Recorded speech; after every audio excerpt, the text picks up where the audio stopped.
Happy Friday morning, everybody, and thanks for checking in and welcome to the TDR Trade of Black podcast. I'm your host, sdales. Well, we're hoping for news. Was that news last night at the State of Union address?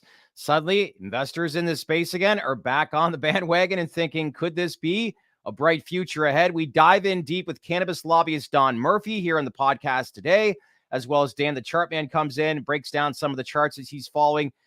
Talk about the state of affairs of some of these cannabis stocks and what we could expect going into next week. And as mentioned yesterday on the podcast, so for diving in deep with CEO of Curaleaf, Matt Darren, and the Curaleaf earnings, we want to bring on our head of research, Bill McNarland, to break down the MariMed earnings, which we will actually begin right now. So let's jump into it. Let's welcome in TDR co-host Anthony Varell. Good to see you. Happy Friday morning. A lot of stuff to unpack here today, to say the least. So let's get right into it. Welcome in TDR head of research, Bill McNarland. Bill, good to see you. I know that you were on the call yesterday morning. I wanted to touch on this yesterday, but time basically ran out when we were speaking to Matt Darren. But before we get into the whole State of the Union address with Don Murphy, I did want to break down MariMed's earnings that they reported earlier this week. Company reported $148.6 million in revenue for fiscal 2023. Revenue grew 11%. However, EBITDA was down 7%, which did grab some investors' attention. But I want to take a step back here. Like when we look at this company and the growth that they are able to achieve, like are we in a lot of ways, when we look at, the state of Illinois, the opportunity and the wholesale opportunity it presents there, should we look at the big picture and say like what they were able to achieve over the 12 months versus, I guess focusing on the EBITDA that was reported in these earnings earlier this week? What I'm looking at with all cannabis earnings, or whether I'm just looking at my own personal business, I want to make sure that revenue is growing strongly, and so they did that. They were above the pack, being above 10%. The second thing is the reason their numbers were softer on the bottom was because their margin dropped a bit. Their margin went down from 48% to 45 or 44, depending on the accounting method you're using. Now in cannabis, we talk about this magical 50%. They're not far off that, and it's expected to start to come back up. Okay. So that's a number we're watching, but the balance sheet got no attention. So their balance sheet is strong, and with them doing that refinancing in full year 2023 last year, didn't see a lot of people talking about that. They got to a very low cost of capital without having to dilute. So that was a real highlight of 2023. I don't think it's getting chatted about that much. One of the things they did touch on, there was 57 new dispensaries that opened up in the state of Illinois. This actually presents a big wholesale opportunity for them, Anthony. We talked about it with this team before, that their edible Betty's Eddies was actually the #1 seller in the state of Illinois when they had that agreement with GTI as much as 4 or 5 years ago. They now re-enter the market. CapEx is a big thing. This is a company that was situated within the state of Illinois, getting everybody up to speed on how this product is basically manufactured and created. But this does create a big wholesale opportunity within that state. Yeah, I mean, absolutely. It's what I'm looking forward to, Q1, Q2, Q3 for MariMed. I mean, we can say that the EBITDA numbers were down, but I mean, we know exactly where that was. It was a bit of margin compression. It was CapEx spend going into Illinois. I mean, they're going into a market where they know they don't have to find out how their products resonate. The product did very well there before. The market's grown. They're spending the CapEx and investing in that market. I expect to see growth, and I expect to see solid numbers come out of this Illinois operation. So, I mean, don't want to get too much into forecasting, but I would assume that this is a blip on the radar, and we're going to see concurrent growth quarter over quarter here moving forward. And like Bill said, I mean, revenue grew. As long as revenue is still growing, I mean, they can dial in all of those numbers from a margin and EBITDA perspective in the quarters to come. But net, I thought it was a huge positive, and look forward to seeing how Illinois develops. Yeah. Bill, Anthony says, don't want to forecast, but for you as an analyst, what are your estimates for the upcoming year regarding this company? Well, first of all, they state an estimate publicly. They feel their revenue next year is going to grow 5 to 7% and EBITDA by 1%. But what's interesting about that, it was extremely conservative forecasting. So what's not included in those numbers is adult use license sales in Quincy, additional Maryland licenses, the Missouri kitchen, and adult use sales in Ohio. Now, if some of that started to come on, they predicted that they would add another 5 to 7% of revenue. But what's really interesting is adding 5 to 7% of revenue actually adds 8 to 10% of EBITDA. And Ah, that's because of natural operating leverage in a business. So, for example, if I have a single person and I'm running a taco stand, the tacos I sell late at night have more EBITDA than the ones in the morning because I already paid my rent Yeah. for the day. I already paid for my taco stand. So, those additional revenue could really help out. And they haven't projected any of that in their official projections that they put out to investors. interesting. Okay. This is the TDR Trade of Black podcast. Happy Friday morning on with Anthony Varell and TDR Head of Research, Bill McNarland. We're going to get into, obviously, the big news, the elephant in the room with Don Murphy and the State of the Union address in just a moment. Before I let you go in 60 seconds or less, I know you're working hard right now at launching a cannabis index that we're actually going to be featured within our newsletter. And, if you can explain to people what is missing in this space and what is the main priority as to what will be featured within this, that's going to provide value for people that fall from an investment standpoint. The big reason I needed an index, I needed something so I could, have a pulse on the marketplace. And we thought it was great just to do it for investors as well. But it allows us to sort through the companies and be able to make comparables and be able to say, okay, how do we compare payables to this company compared to inventory? And we have a stack and we can produce the returns for investors. So very quickly, they don't have to do their own research. They can just come to our website and be able to see the information. That's great. Happy Friday. Thanks for checking in. I know we wanted to touch on, like I said, it's MariMed, not MariMed. MariMed, right? Did I get that right? MariMed. MariMed. MariMed. I should know this. I've been interviewing these people for probably 18 months This is turning into like Pam from Step Brothers.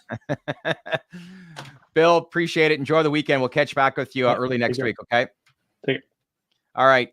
Good stuff. Let's now bring in segment number 2. This is Into the Wire, actually, and we're going to jump into, obviously, the big news of the State of the Union address. First up, let's welcome in TDR co-host Guap. Happy Friday. Good to see you. I know you were giddy for this show here today. And whoa! It's Adam. We've got Adam on the show today. Whoa! Yeah. Hey. As soon as Dank Brandon mentioned marijuana, my beard flew right off. Well, today's segment 2 Into the Wire is brought to you by Gillette, the best a man can get. Look at that shave. That looks sharp, buddy. Yeah. I hope Gillette's not watching this because I'll be like, excuse me, I didn't get permission for saying that, but I said it.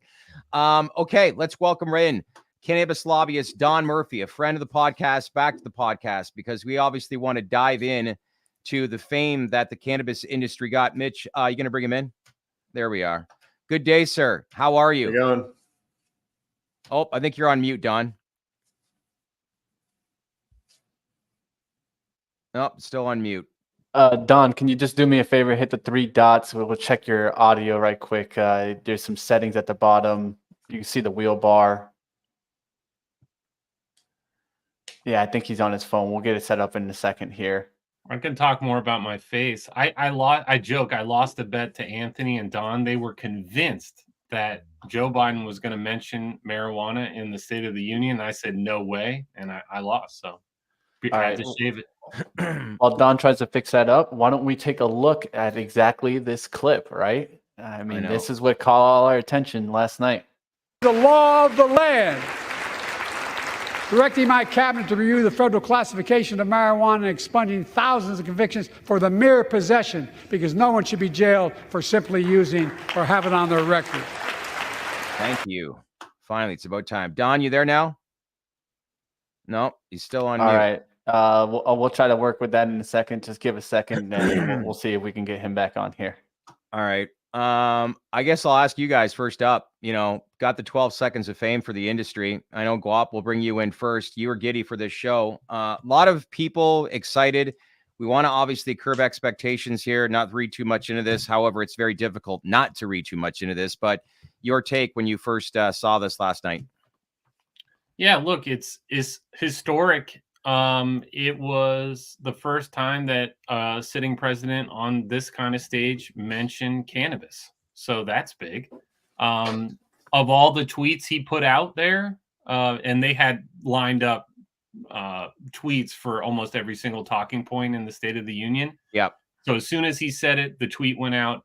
It's got the most likes, the most shares, and almost 5+ million views by the last time I checked. So those are the types of feedback loops that they're looking for. It's kind of like a quick poll of popularity, and so the executive branch takes notice when that kind of thing happens.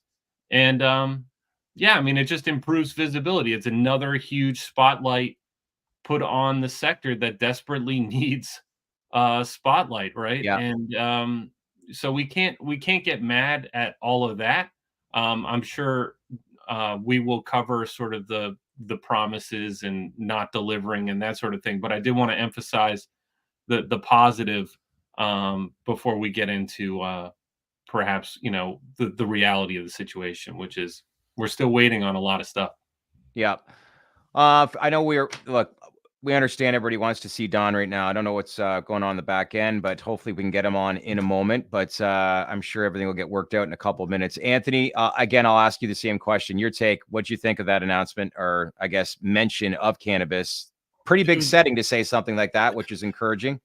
Yeah, I mean, it was great. It was monumental. I mean, I think it goes to show that cannabis is accepted in American culture. Like, cannabis is accepted within the highest offices of government. They're not afraid to say it anymore. That being said, I saw people referring to this as like an endorsement. Yeah. This is nothing but Biden repeating what he said since he got into office. Yeah. We're still sitting here. People are still going to jail. People are not coming out of jail in droves. Cannabis has not been rescheduled. Like, this is one step forward, but I think context is key. Like, contextually, this doesn't do anything. Does absolutely nothing. This is broken words from a president that's running on re-election. This is show me. It needs to catch up there. I still do think it's going to get there, but I think what he said is inconsequential. Don, can we hear you now? I can hear you. I don't know if There you you can go. hear me. Yep, we can hear you loud and clear. All right, welcome got in.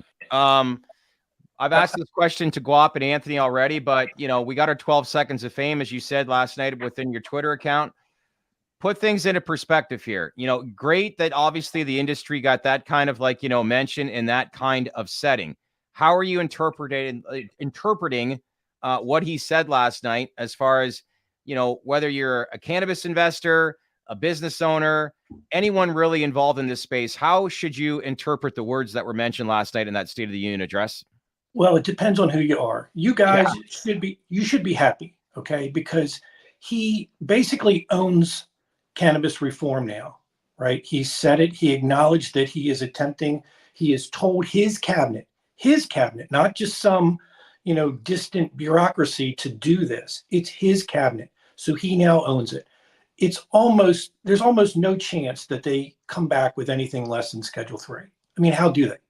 Now, so they've crossed a line that they cannot return based off of that last night, correct? Yeah. That's what I heard, and that's what I was thinking. Now, the part that's disingenuous is that he continues to conflate pardons with expungement, with release from jail, and as you start to look around the Twitter sphere, you'll see that there are a lot of folks that are unhappy. The advocacy world is not happy at all. DPA is not happy. I'm certainly not happy. We're being used. And the one thing I'll say is he will make this same statement again at the convention. Like, the only people watching, for the most part, the people watching the State of the Union, Biden's State of the Union, are people who like Biden, right? Like, I imagine the ratings on Fox News Channel were pretty low last night when they ran. So if you're watching on MSNBC and you hear what sounds like descheduling or legalization, you're happy. But when you sort of look really closely, that's not what he said. And he directed his cabinet to research where it should be, to reconsider where it should be.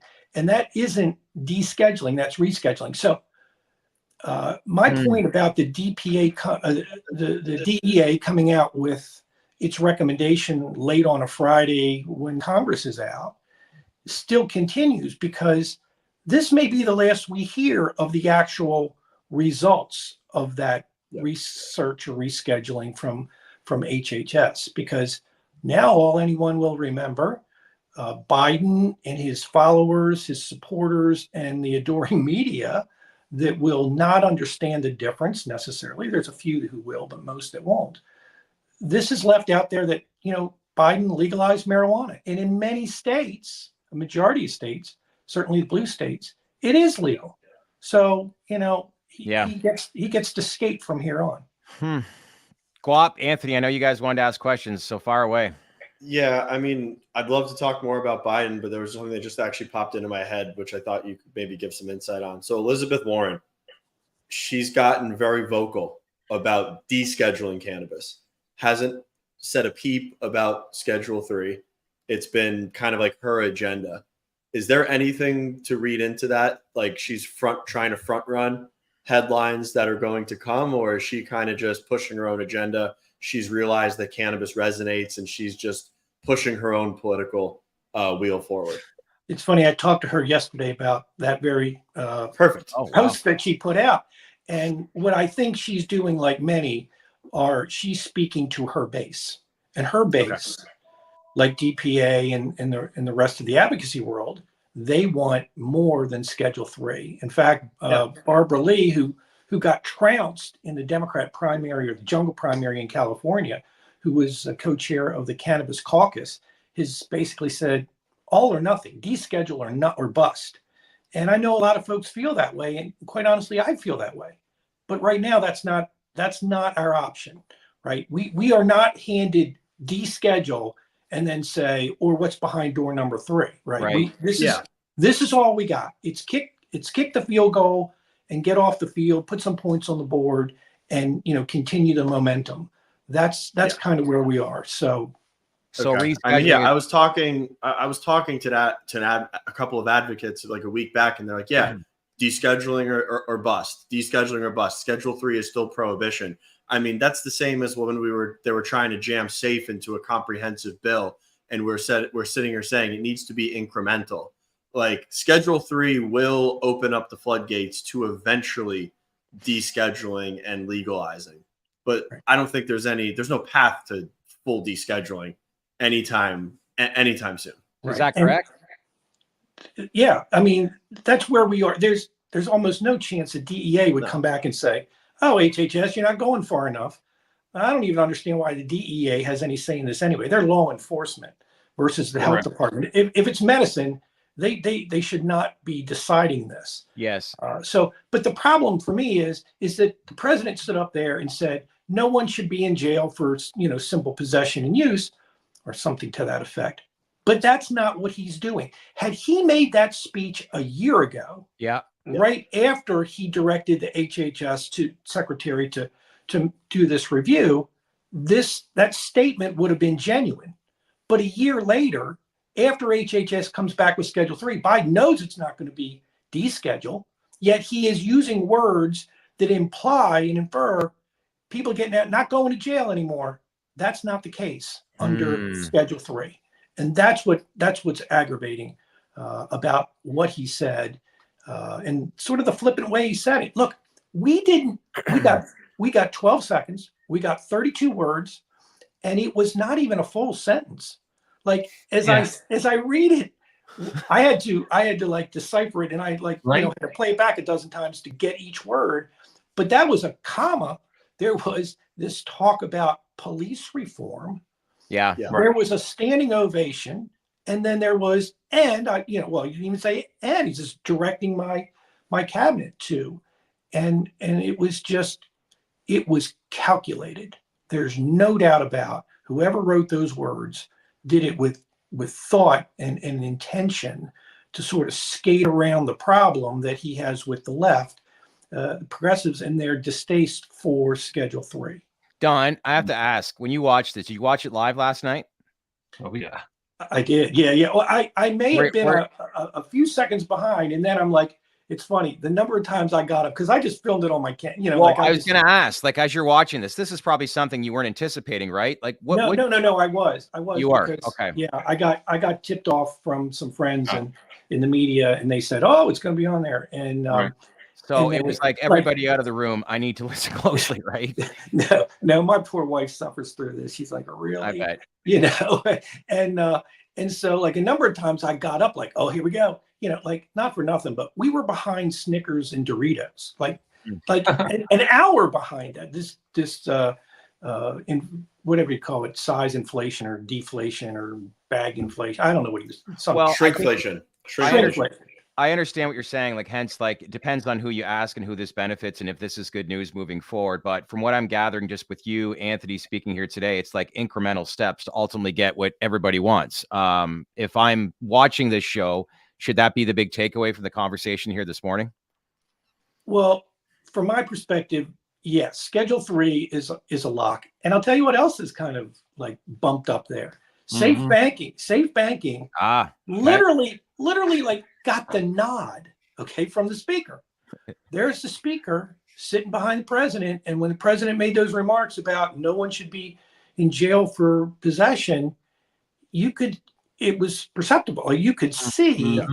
And look, I know a little bit about his background. I mean, he is a God-fearing Christian man, and folks like that, they believe in forgiveness and reconciliation, and that, you know, families shouldn't be broken up because of nonsense like simple drug charges, and that ultimately harms the community more than it helps. Yes. And so there he was. He, maybe he couldn't stop himself, but there he was nodding, and that was a big takeaway for me. So question in regards to that. I mean, one thing that we have been seeing is conjecture around if the Republicans take the White House come November, cannabis is dead. I think that's a complete fallacy. I think it gets pushed through regardless. But I mean, I'm assuming you share my same opinion on that. I do. That it's not okay. And look, we'll know more because now that the president has said this on the world stage about cannabis. Yeah.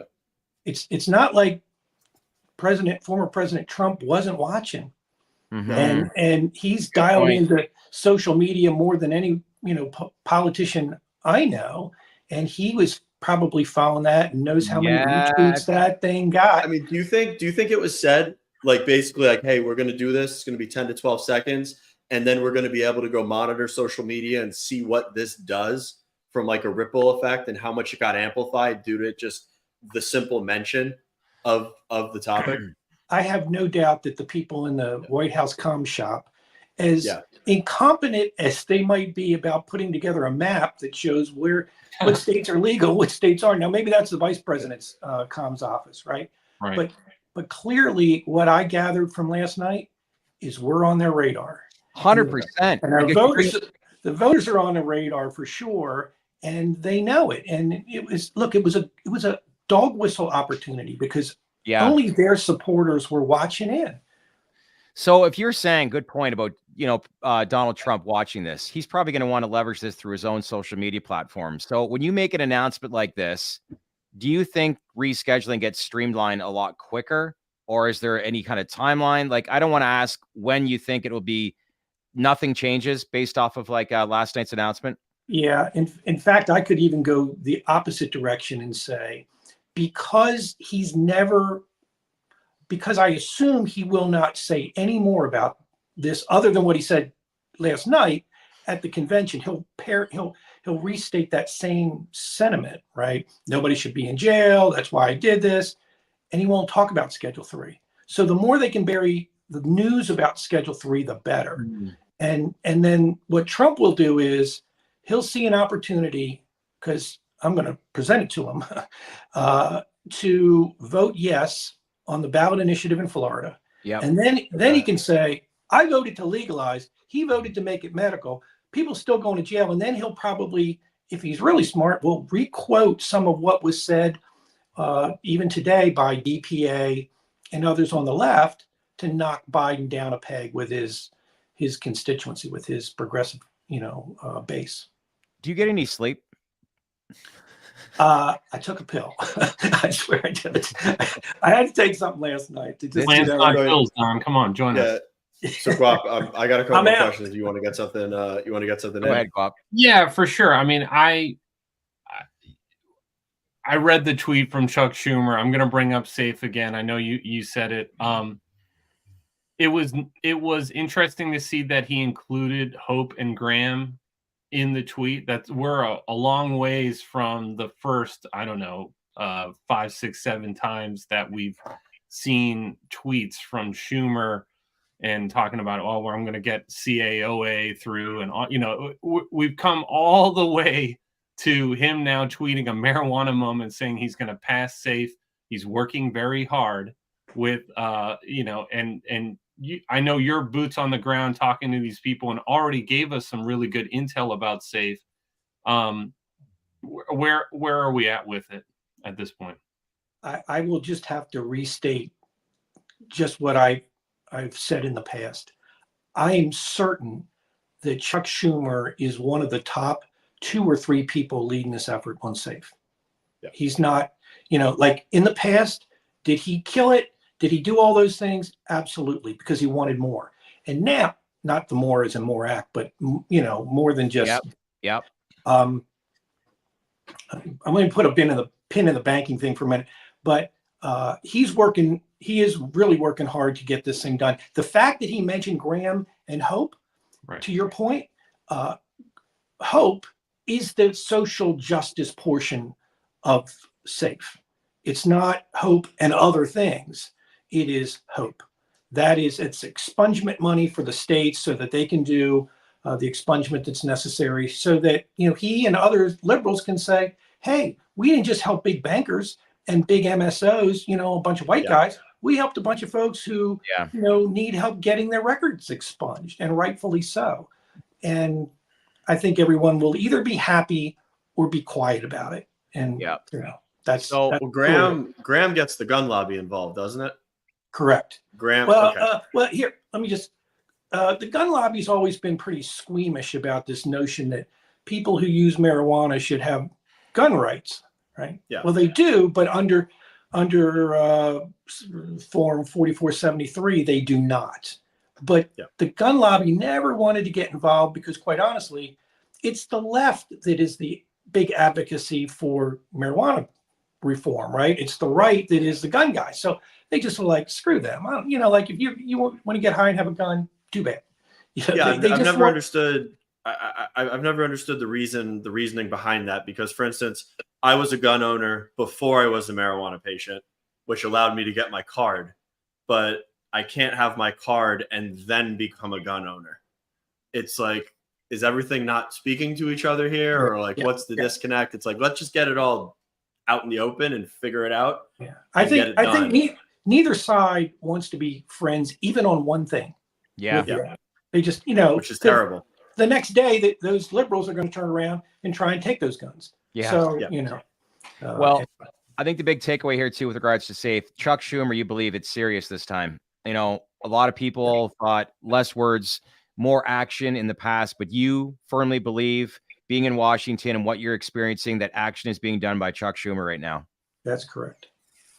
Okay. And I mean, look, I'm not normally the guy who wants to say that, but I will tell you that it's Republican senators and Republican staff who are telling me this, right? They have no reason to make Chuck Schumer look good on safe banking or anything. Look, you made a bold tweet. July, safe banking. Nobody attaches a timeline to that, but you feel strongly about that. I do. In fact, the reason I do is because when you look at the calendar, if it's going to pass this year before the election, not that it's an election issue, right? The president's never going to talk about, how he worked to, re-sign safe banking or whatever. He's never going to do that. But for legislators, especially legislators who are leaving, and I was quoted in Punch Bowl, like, we've got a lot of friends in high places, excuse the pun, who are leaving. And, if we want their support on safe banking, it's now or never. Like, they won't be back next year. So if you look at the calendar, you go, oh, look, all of August, they're gone. All of October, they're gone. They're here for 6 days in September. They're not, if Schumer wants it that bad, and there are Republicans in the House that want it that bad, they're not going to screw around until September. So moment of truth for cannabis, or for safe banking and rescheduling, you think needs to happen, if it's going to happen this year, between now and July, correct? Correct. we shall wait and sit and see. But it is moment of truth for this industry, right? Okay. And by the way, if anybody needs safe banking, it was me, because I've started this little fledgling cannabis lobby org or advocacy org. I couldn't get a bank account. And the bank around here that purports to be a cannabis friendly bank, in fact, they're members of the USCC, turned me down. Really? And I tweeted it out. You tweeted Apparently, it got their attention because they said, "Please call us." Oh, good. Interesting. Well, listen, always appreciate you checking in. I appreciate the feedback on behalf of Anthony Guap and the rest of the team here at TDR. Love these reports that you're providing, and let's just please keep in touch as this progresses, because this topic is only going to get hotter as we venture into the spring. Will do. Y'all have a good weekend. You too. Thanks, Thanks, sir. Don. Thanks, Tom. Well, that was interesting. That's for sure. Learning Yeah. lots. Well, I stand by my statement. That's the only man that I will listen to when it comes to anything coming out of Washington. Not the reporters, no one with sources. Well, I can understand. And, we talk about a business finance show, but you know, it's mind-boggling. You know, when I think of the possession that people have and the amount of time that they're spending in jail, I can't even fathom how that even works or why it works. But I know how it works. But it's just corruptness at its. We could have finest. a whole nother show on why I and know. how that was. It's hard for me. It's difficult for me to predict how the political game will unfold. I leave that to the dons in the world, and that's one perspective. But I'm judging, if I'm a one issue voter and it's cannabis, I am judging this administration based on results. He still has some time.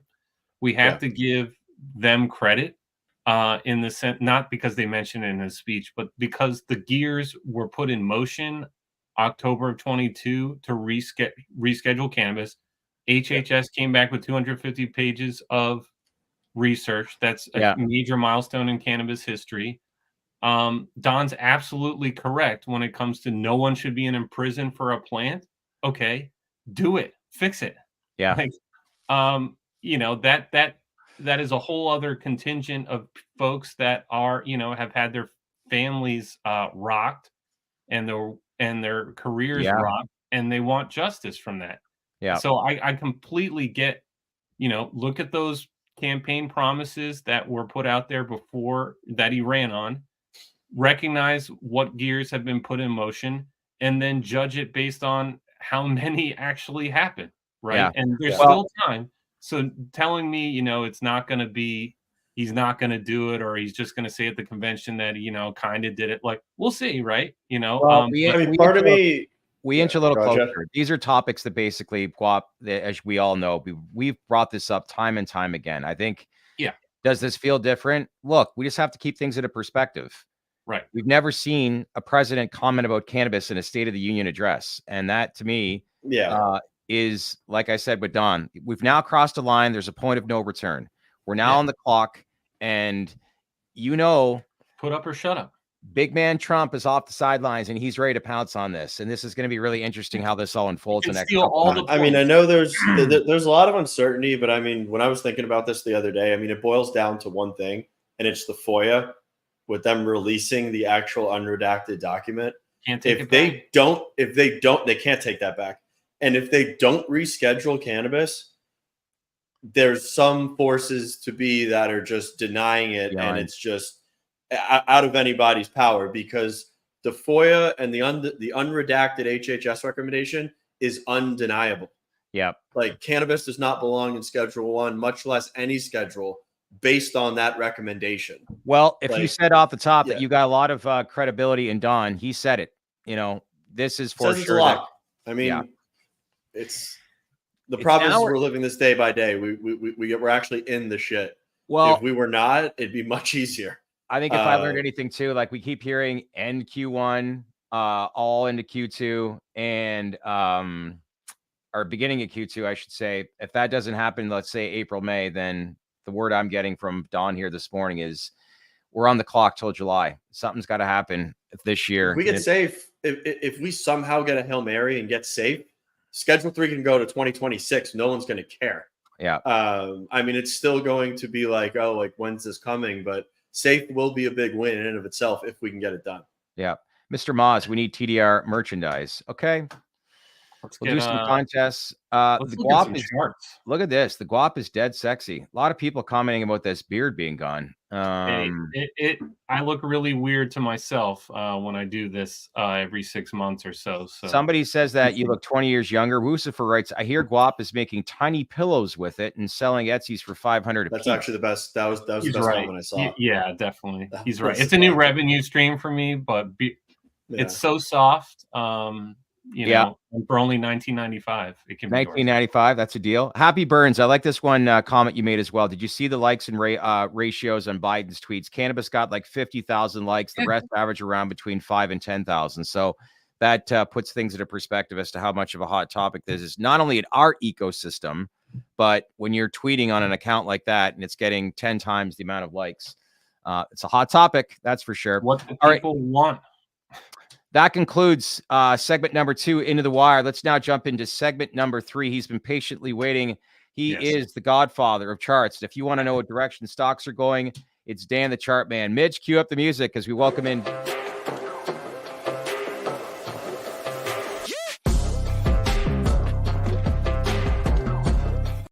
Happy Friday. Good to see you, sir. How are things? Good, very good. I was trading an NVDA bounce backstage. Were 3 you? minutes ago. Yeah. Nice.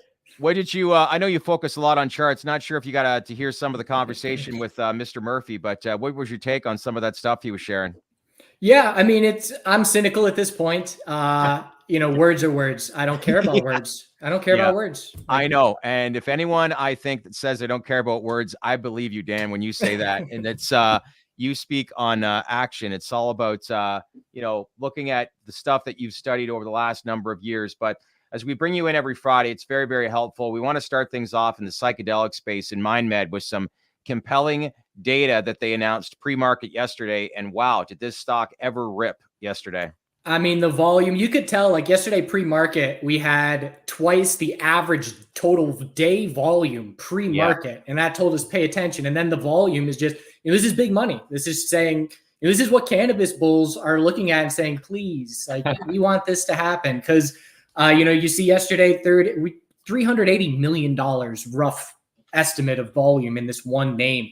And, you know, there was opportunity there where this name was running and the laggards, the peers were not. And I was a bit baffled, like, why is this not happening? And then, you know, an hour and a half later, they made, you know, ATAI is another one, made a 10% move after that. And so, you know, this is the environment, the charts, you know, the last video I did over the weekend was half cannabis and half psychedelic. The chart was telling me, you take your focus away from cannabis and look to the psychedelic sector. And then this news drops and, you know, you can't predict news with charts. Absolutely not. But they can kind of, you know, have you looking in the right direction. And, you know, as I just mentioned, right now, the NASDAQ is dropping hard. The semiconductors have temporarily topped out from euphoria.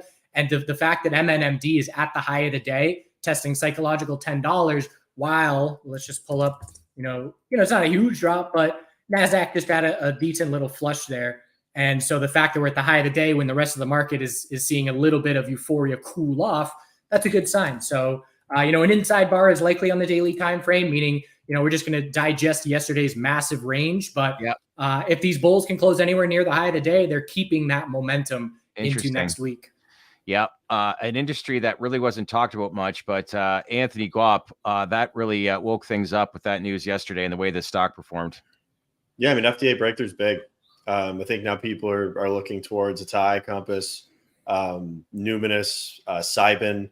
I mean, I think they're going to start looking at these companies that have phase 3s a lot more seriously. Yeah. As per things to come. All right, let's focus on next 2 charts as we switch now to crypto. And the first of 2 crypto miners, we'll start with Mara. So MARA, you know, nice bull move here. Yesterday, we could see some signs, just a bear exhaustion, like a falling wedge. So bear exhaustion, you could see, you know, we had the low of each previous day breaking with follow through. And then the last 2 days, you know, you break 2201, but not much follow through. You break with not much follow through. And so that to me said, you know, it's looking like bear exhaustion. If Bitcoin tests the all-time high, we're looking for a bounce here. But, you know, we got a great strong morning straight up, and then Bitcoin broke the all-time high and then dumped, you know, 5% plus again. And so there's this very volatile game going on. but expecting a tightening range on MARA. The thing with the miners the last 2 weeks is big money has been shorting them and using them as a hedge. They've been long Bitcoin via the ETF. And, I'm making an assumption, but the chart is telling me, if Bitcoin's going straight up over this time period and these miners are dropping, I was recognizing relative weakness, and I was shorting these miners every day just because they were screaming, we're really weak, and any pullback in Bitcoin, we're going to drop even harder. And so, I'm watching the relationship between Bitcoin and the miners, but it is still relative weakness out there. And, right now on this MARA bounce, we could just say Bitcoin would need to get like 72,000 plus if we're going to be able to get to the last daily lower high, which is 2938. And, one of my statements yesterday was we're looking for a bounce, but we could bounce 20% and still just be looking for a daily lower high in the downtrend. So there's a lot of work that the bulls have to do to try and get relative strength again. That's interesting, right, Anthony? Yeah, I was scratching my head when Mara hit 32 and then just kept trending down right afterwards. With Bitcoin was going straight up. The inverse relationship was pretty fascinating to see. I couldn't figure it out because Coinbase was just ripping. Obviously, it's not an analogous business, but these usually trade as a proxy with the coins. Yeah. Anthony mentioned Riot, so that's our next chart that we're up with, Dan. Same thing, and this one even worse. Riot has been my lead bearer. I've been shorting this one every day pretty much every day. But what stood out to me and why I started looking bearish on Riot is, so here's the summer high. And we were testing that summer high again. Bitcoin was 40% higher than it was over the summer. The NASDAQ was 5% higher than it was over the summer. And yet this name could not break where it was over the summer. And that told me glaring relative weakness, look short on this name. And even now, again, this bounce is a daily bear flag at this point. So the miners, the narrative, the fundamental aspect would be on the halving, the amount of Bitcoin that they're mining is cut in half. And generally, the price goes up twice or more to offset that decrease in revenue. But, if the price doesn't go up 2 times plus, you're taking a big revenue cut if you're mining Bitcoin. And so perhaps that's part of the narrative that is leading to this weakness. But, one of the things I'll do is Riot divided by MARA on TradingView. And that just shows me who's stronger out of the two. And this has been in a downtrend for, a year at this point, maybe not that long, many months. We've been in a downtrend. And that's telling me if I'm looking long, I look long MARA. And if I'm looking short, I look short Riot, because I got a strong name and a weak name. And they're both doing some of the same thing. But, I want to be trading with the wind at my back, so to speak. Either way, do your due diligence, right? Absolutely. All right. Next up, MicroStrategy. So this is pretty much, this was the proxy to playing Bitcoin in the stock market when there were no ETFs, just because they're a Bitcoin company at this point, just so many. And, they just had a news of the $600 million, raising funds for buying more Bitcoin. And it's just going to do what Bitcoin does for the most part. Upper wick right now on today's candle, pretty much in line with Bitcoin. Bitcoin hits the all-time high and then pulls back a good bit. So a strong breakout, 100% move over the last 5 weeks or so. And definitely euphoria. I'm cautious in the entire market right now just because this is the strongest S&P 500 and NASDAQ move in a 4-month window that I've ever seen in a decade plus of watching. Wow. And anytime you're looking on Twitter and people are posting, 6-figure gains because they're just buying every single dip. Yeah, correct. They're playing short-term calls, and it's working and working and working. Yeah. And, it's just, this tells me get ready for the bears to come out with a sucker punch and a 5% drop to flush out overexposed leverage longs. And, I'm just waiting for that in the near term here. And so, same thing with Bitcoin, just everything could easily pull back 5 to 10% and still be really healthy on longer term timeframes. And so this is the part of the environment where I say, all right, I'm chilling out a little bit. I'm not giving back my gains from the last 2 months. So I'm starting to get a little protective and a little more cautious. When you say near term, do you put a time on that? Does it vary from different situations? I'm looking near term in terms of days, yesterday, I think within the last 2 days is when I said, hey, be ready, be prepared. And what often happens when you get this extended is, you'll get that fast, hard dump. And everybody will be looking for news, and it's not news. It's just the imbalance, and then the longs get leveraged, or the leverage longs get squeezed out. And so, we just broke the all-time high today on the NASDAQ, and we have a hard drop. And so I'm starting to watch for it now. The bears have a lot of proving to do. I need to see things like first hourly oversold conditions lead to a bit of a bounce and then roll over to lower lows. And that will tell me things are shifting a bit. So, I'm not saying be aggressive short. I'm not saying the top is in. I'm saying now is time to protect your gains, protect your longs, and don't be surprised if we have a fast, hard 5% drop that doesn't have news behind it. Good to know. Last up, crypto, we're focusing on Coinbase. Yeah, and performing for sure, way better than the miners. Just this technically speaking was such, I would put this in a textbook if I were, making a textbook to teach technical analysis, where you have, a year plus long period where you can't get over the 1 teens, you get over it and you break out. The perfect back test of that previous resistance, now support, into continuation. I'm really conflicted. I'm not making as much money as I should on this name as a bull because I hate using Coinbase trading. The company sucks. It sucks. I had to overcome Amen that. I mean, I bought the stock at 96. I'm still holding it. Awesome. But I don't trade crypto on Coinbase anymore because it's absolutely terrible. It is, in terms of fees and lot size, and it's just completely inefficient. But they are the prime broker for the ETFs that are smoking.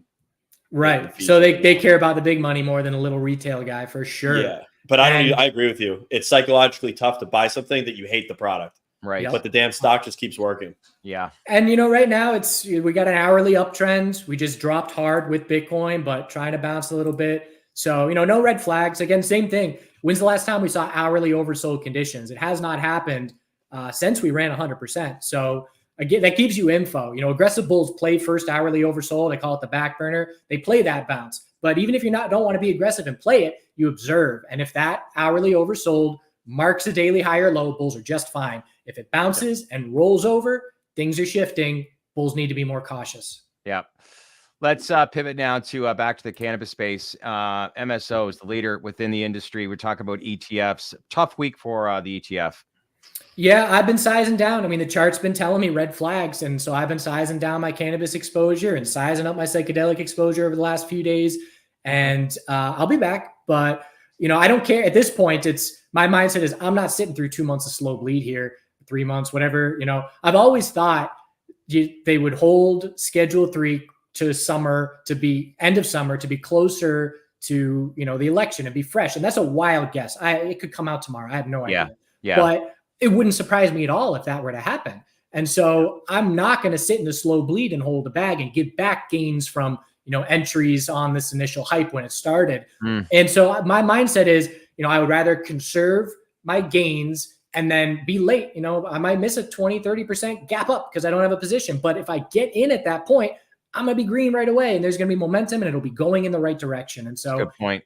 For me, I'm just going to be patiently waiting. And bigger picture, we're pulling back more than the bulls want to see, just in the sense of, from the all-time low, we've retraced 60. Well, no, not as much. Okay. But we're giving back half the move, 50, 55% of that move from those lows.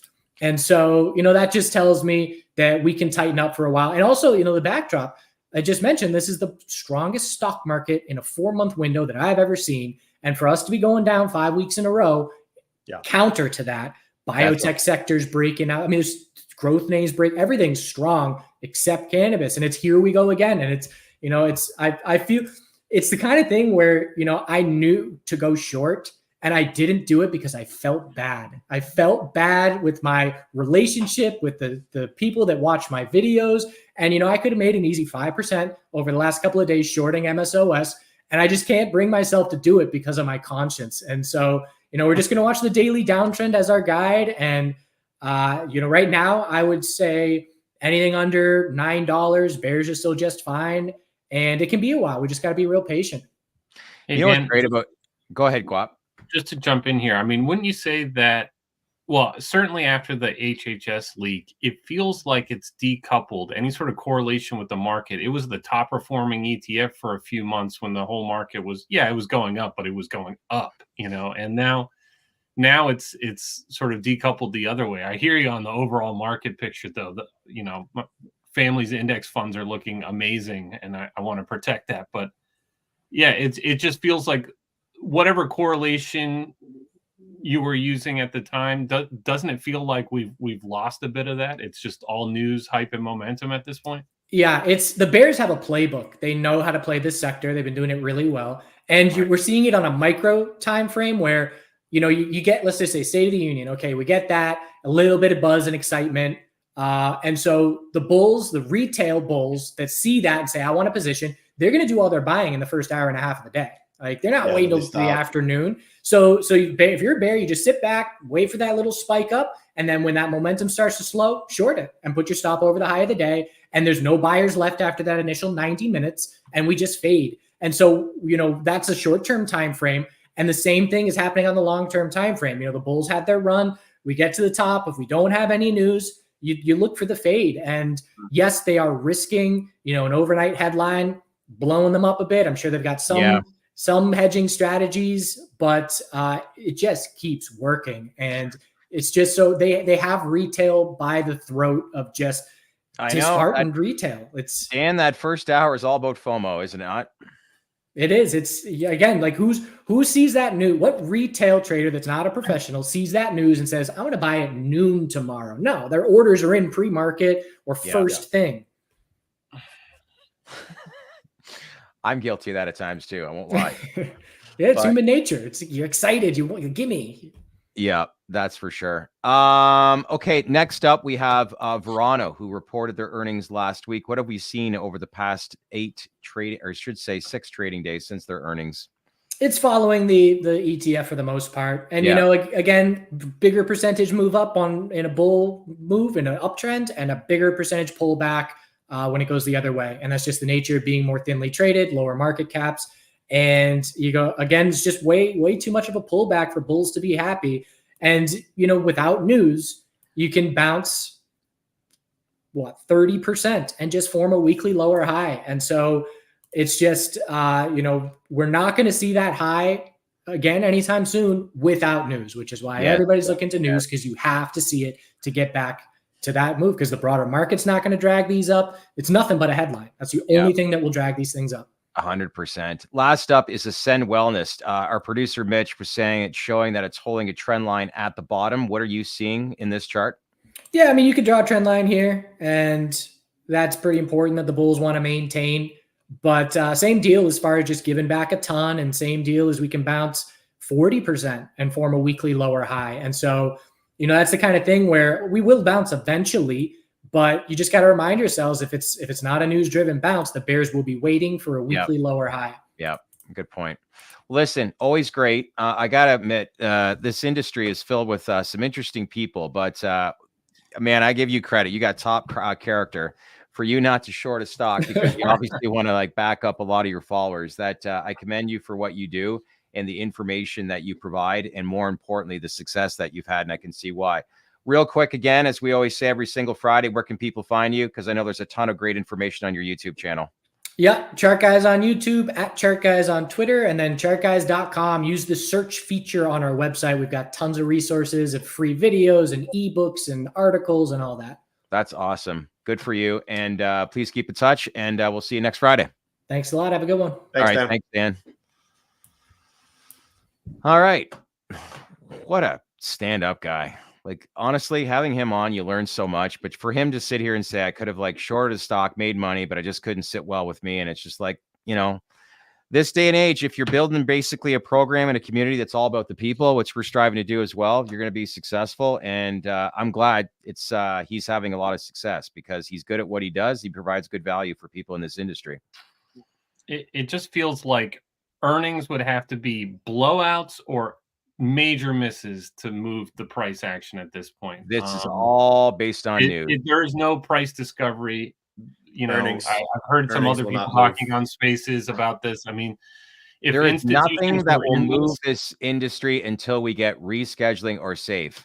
Otherwise, like he said, slow bleed. Been there, done that, seen it. But Dan's right, and that's the right strategy, because that's exactly what I've said in the past. And it's what I plan to do in the future. As soon as that headline hits, I have no problem missing the first 20 or 30%. Because you're going to lose your 20 or 30% if you stick around, right? but I'm literally going to hit a buy button and just go all in on MSOS and MSOX. Yeah. And I'm going to start green, and we've seen what these do, and they continue to ride. Yeah. And ride that wave. But yes, I don't want to buy a stock, see it go down 20%, 30%, 40%. Like that's a losing game. And I mean, we are in a lull period, despite what Biden said last night. But yeah, it could come out tomorrow. And if it comes out tomorrow, we're all for the better, but missed the first 20, 30%, but you didn't have to ride it down. Yeah. We're 55 Definitely a little bit of fast money moving into crypto too, chasing FOMO at all-time highs. Yeah. So, there's that sort of weight on that's it a whole as different well. psychological. That's a whole different psychological monster. I know people that will say that Bitcoin is fake. Like they won't put any money in Bitcoin when it's at $18,000 and completely depressed, but have it go up and hit 55K. They're like, all right, I'm buying in now. It's looking nice. Yeah. And I mean, those are the people. Everyone loves your investment thesis after it doubles. Correct. Hey, everyone. I know we're 56 minutes into this podcast. We got one more segment up. It's Mic Drops with Guap. Before we get into that, just a quick reminder.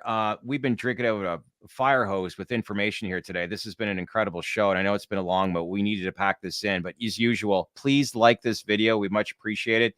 The more that you guys like and comment, like I said before, picks up the algorithms at the back end of YouTube, which then pushes this video to more and more of an audience. We want to grow this, bring attention to a mainstream audience when it comes to investors in this space. If we go viral, obviously, this is going to be beneficial for the industry. So please smash on that like button, subscribe to our channel. And as usual, please subscribe to our daily newsletter. There's a lot of great information, including that cannabis index that our head of research, Bill McNarland, that's launching in the next 2 weeks. So the link is in the comment section, or you can go onto thedalesreport.com, subscribe to the daily baked in newsletter.